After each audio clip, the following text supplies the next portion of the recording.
So in the third part we will be starting the topic respiration. अब हमने खाना खा लिया, उसका डाइजेशन कर लिया। अब हमें उस खाने को हमारी बॉडी में वो स्मॉल इंटेस्टाइन में एब्जॉर्ब भी हो गया।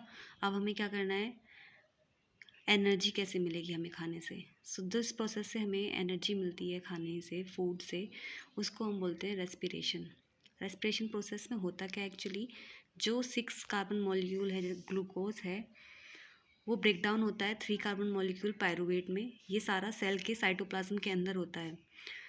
अब रेस्पिरेशन हमारी दो तरह से होती है, एक ऑक्सीजन की प्रेजेंस में, एक ऑक्सीजन की एब्सेंट में। जो एब्सेंस में होती है उसको बोलते हैं हम एनारोबिक रेस्पिरेशन, एंड जो प्रेजेंस में होती है उसको बोलते हैं एरोबिक रेस्पिरेशन।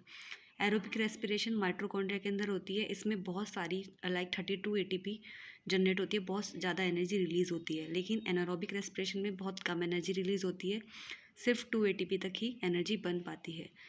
O2 की एब्सेंस में जब हम ब्रेक डाउन करते हैं पायरूवेट का, तो इथेनॉल बनता है, कार्बन डाइऑक्साइड रिलीज़ होती है और एनर्जी रिलीज़ होती है, जो कि बहुत ही कम अमाउंट में होती है। ऐसा किस केस में होता है, ईस्ट फर्मेंटेशन के केस में ऐसा होता है। लेकिन जब हमारी मसल्स है, इसमें हम बहुत हैवी एक्सरसाइज करते हैं या बहुत हैवी रनिंग हम कर रहे होते हैं, तो हमारी मसल्स के अंदर क्या होता है, ऑक्सीजन की बहुत एब्सेंस हो जाती है, जिसकी वजह से मसल सेल्स के अंदर लैक्टिक एसिड का फॉर्मेशन होता है, जो कि एक 3 कार्बन मॉलिक्यूल है। उसके बाद एरोबिक रेस्पिरेशन माइटोकॉन्ड्रिया में होता है, जो कि हमारी बॉडी में नॉर्मली होता है। उसमें 32 एटीपी बनती हैं एनर्जी की फॉर्म में, energy currency ATP. Carbon dioxide बनती है, वाटर फॉर्मेशन होता है और एनर्जी रिलीज़ होती है।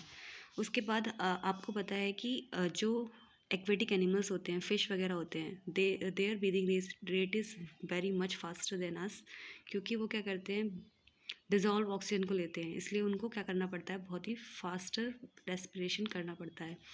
ह्यूमन बींग्स में रेस्पिरेशन कैसे होता है, आपको पता है कि हमारा रेस्पिरेटरी ट्रैक्ट क्या होता है, नेज़ल कैविटी होती है, जहाँ से नोज़ से एयर एंटर करती है, वो एयर पाइप में जाती है, इसको ट्रैकिया बोलते हैं, और उसके थ्रू वो लंग्स में जाती है। लंग्स के अंदर एल्वियोलाई होते हैं, पहले तो ब्रांचेस होती हैं जिनको हम ब्रोंक्यूल्स बोलते हैं, उनके साथ में एल्वियोलाई अटैच होते हैं, जिसमें कि फाइनल गैसेस एक्सचेंज होता है। इन्हीं एल्वियोलाई की वॉल्स पर क्या होती है, ब्लड कैपिलरीज अटैच होती हैं, जिससे क्या होता है कि वो ऑक्सीजन जो है वो ब्लड के अंदर डिफ्यूज़ कर जाती है और हमें ऑक्सीजन रिच ब्लड मिलता है। अच्छा, आपको पता है आपके ब्लड में क्या होता है, हीमोग्लोबिन होता है, जिससे उसका कलर रेड होता है। हीमोग्लोबिन का एक और फंक्शन है, इसकी क्या होती है, हाई एफिनिटी होती है ऑक्सीजन के लिए। तो ये क्या करता है, O2 से अपने आप को अटैच कर लेता है, और O2 का ट्रांसपोर्ट जो है हमारी थ्रू आउट बॉडी हीमोग्लोबिन ही करता है। जबकि कार्बन डाइऑक्साइड को ऐसे ही, मतलब हीमोग्लोबिन के हिसाब से कोई भी ट्रांसपोर्टेशन की नीड नहीं है, वो सॉल्युबल होती है, घुल जाती है ब्लड के अंदर, और वो आराम से वहाँ से ट्रैवल कर सकती है हमारी बॉडी के अंदर।